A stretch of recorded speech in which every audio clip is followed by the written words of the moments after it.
Hey everybody, Dan here with Pain Free You. Today's topic is going to be going from catastrophic to optimistic. And I'm talking about thinking.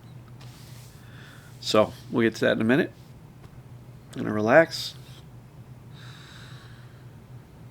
slow down, do the same.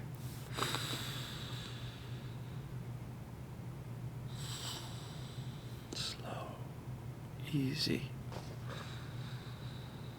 Know that you're all right. So, going from catastrophic to optimistic. And again, talking about thinking.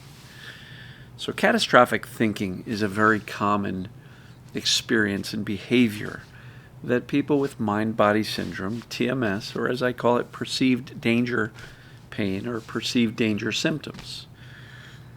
It's a common thing that people do. And it is essentially predicting the worst, expecting the worst, viewing our future in a very catastrophic way, like nothing is ever going to work out. And it is very easy to get caught up in that, especially when we've been experiencing symptoms for a while. Especially when we've gone through the medical route and gotten traumatized by the medical system that fails to help us. As a matter of fact, in many cases, the failed treatments, and even worse, the nocebos, the negative statements made by some medical professionals, can cause us to feel hopeless, like there is no way out of this. Because I've heard countless people over the years telling me, my doctor told me I was going to have these symptoms forever, and it's just going to get worse. Get used to it. And so the first thing I would say is, if anybody is telling you that, put your hand up and say, you don't have the right to tell me that. You don't know what to do to help me. That doesn't mean there's no way out. How dare you tell me that I have a horrible future ahead of me? How dare you predict that for me and make that my prognosis for the future? How dare you, as a doctor, just because you don't know the solution doesn't mean there is none. How dare you, right? And I want you to get a little bit pissed off, because sometimes getting a little bit pissed off at some of the things you've been told might just be the energy you need to say, I'm not going to accept that. Now here's the cool part. Going from catastrophic, which is accepting these negative predictions, and sometimes these predictions come from ourselves and from our own experience, and maybe you weren't told that. But maybe your own experience says, life has been so tough. It's just getting tougher. And yeah, I even know about this mind-body stuff, but things aren't getting any easier. Things aren't getting any better. So we predict for ourselves that based on our current experience, it's not getting better. So catastrophic thinking is predicting the worst. So how do you go from that to optimistic? Well, you're not going to snap your fingers and all of a sudden you're going to be, all rosy, rainbows and unicorns, and everything's going to be great.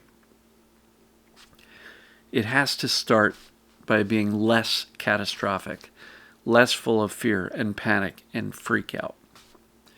You got to start turning down the dial on the negative first before you can even hope to move in the direction of being optimistic about your future. Because let's say your dominant voice and your truth is nothing's working, it's not going to change, and my truth is that things are horrible and it's not getting better. If that's your truth, do you think a little voice that says in a squeaky voice, we can do this, is going to outshadow that negative catastrophic thinking? It's not. So I don't know if you can scream, I'm going to get better, loud enough to overshadow the doom and gloom catastrophic thinking that many of us have been in the habit of doing for a long time. So we've got to start, before we can expect to get to optimistic. Indifference is one of the things I talk about. Even calm reassurance is hard to get to if you're still have your dominant voice that's screaming, this isn't working and I'm not getting better and this won't work for me. That's got to be turned off. But you can't just snap your fingers and turn it off. You got to start dialing it down and think that way less and less over time. When that starts to settle down, you'll start to move into the ability to calmly reassure yourself. And calmly reassuring yourself is moving into the optimistic. It's saying, you know what? We're really okay. And how do I know that? All right, brain, come on. You were there. You were with me when we watched the videos, when we listened to the podcast, when we read the books, when we learned about this mind-body concept that maybe we're really not broken. That's a move towards optimism, isn't it? Because it's not just false hope. It's not false optimism. It's accurate knowledge. And I just talked about that yesterday. Accurate knowledge is the antidote to fear. And so it's super, super important to recognize if your dominant voice is screaming, my life is horrible, and I'm never going to get out of it, and the location of my symptoms is so horrible that it's much more difficult than anybody else is dealing with, your story is drowning out any possibility for optimism, hope, capability, capacity, can do. And so we got to start dialing down and start freaking out less and catastrophizing less. Because until we do, the little voice that says, I can do this, is going to be drowned out. So how do we go from catastrophic to optimistic? By catastrophizing less. And making it, that's your dominant goal, is to panic less, freak out less, catastrophize less. Because the little voice of, I can do this is going to get drowned out. So we have to bring the volume of the catastrophization down. And so, yes, you can try to raise the voice of the optimism and the can-do and the calm reassurance and the messages of safety. All those things are wonderful. But as long as you've got the louder voice saying, this isn't going to work, I hate my life, nothing good is happening, all those good things you're doing are getting counterbalanced by all the negative. And you may not be making progress for that reason alone. So we've got to dial down the volume of the catastrophic thinking. And when you do it a little bit over time, you're eventually going to realize, wow, I'm not catastrophizing as much.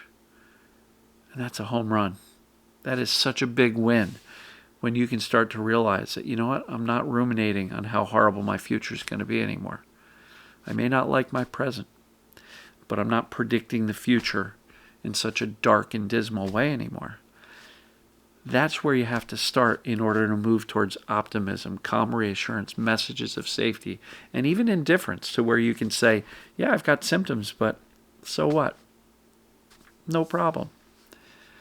I'd love for everybody to get to the point where you say, okay, so I've got symptoms, so what? But now what? Now what is, I'm going to reassure myself that I'm good, I'm going to be well, and I'm going to shift my attention towards doing normal things, moving forward with life. I exchanged messages with somebody today, and they were saying, I'd really love to go to school, but my anxiety's stopping me. If I weren't anxious, I would go to school in a heartbeat. My answer was, are you anxious at home? Yeah. Well, then what's the difference if you're anxious at school? You may as well be anxious at school and be moving forward on achieving your goals and doing something that you'd love to do. Try not to let your symptoms stop you from living life. Because if you let fear and the worry of symptoms or anxiety or mental health things stop you from living life, it's going to be really hard to get out of those mental health conditions or get out of the fear. Look, let's turn down the volume on our catastrophic thinking and on our fears and on our doom and gloom. All this stuff is fixable. There's a solution. It's not just possible for you to get better. It's probable that you will get better. And every day I'm out here teaching the things that I have observed others using to get better. And these simple concepts are working. Why? Because they work within the framework of the human system. When the brain perceives danger, it creates symptoms. When you freak out and catastrophize over it, the symptoms will persist. In some cases, get worse. Notice if your symptoms are going up, notice your thinking. Notice your fears. Are they going up too? Inevitably, they are. And if you want to reverse that, you've got to turn down the volume on the fears and the catastrophic thinking and the worries and the freak out and the panic. And when you can respond calmly to whatever's going on, things will settle. And I see it all the time. People are telling me all the time, I'm putting this stuff into play, and my symptoms settle down so much faster now than they used to. That's proof this stuff works. So I believe you can get better. I believe you can get completely better. I have no chronic symptoms at all. Yeah, I might get a cold, no big deal. I had a cough early in the year that lasted for weeks. We get sick, but I didn't catastrophize over it. I trusted my body. My immune system took care of it, sometimes shorter, sometimes longer, but I didn't freak. I didn't panic. I just know that I'm okay. And you can get there too. Some people say, I never ever want to experience another mind-body somatic symptom again, ever. How do I get to that point? You get there by not caring whether or not you ever have a symptom. Your brain reserves the right to protect you. It's its job. So if the brain perceives danger, guess what? It might turn on a symptom. Your job is not to buy into the fear. Your job is to identify, that seems very familiar. I'm going to trust that it's going to go away because I'm not concerned because I know what it is and I know what to do about it. Little to no concern, calm, reassurance, trust. I'm going to get back to my life because I got stuff to do. Inevitably, when you can respond to any new symptom down the road with that type of a dismissal, like this is not important, it doesn't warrant my fear, these new symptoms go away pretty quickly. So, little side tangent on what to do if symptoms come back, but catastrophize less in order to move towards optimism. And when you catastrophize less, guess what it's going to do? You're going to feel better mentally, emotionally, and the trickle down is you're going to start to feel better physically. So you may still have symptoms, but you're not going to care as much because it's short term, temporary. I'm going to wrap it up here, folks. I love you. You're awesome. And as always, we'll see you tomorrow. Take care.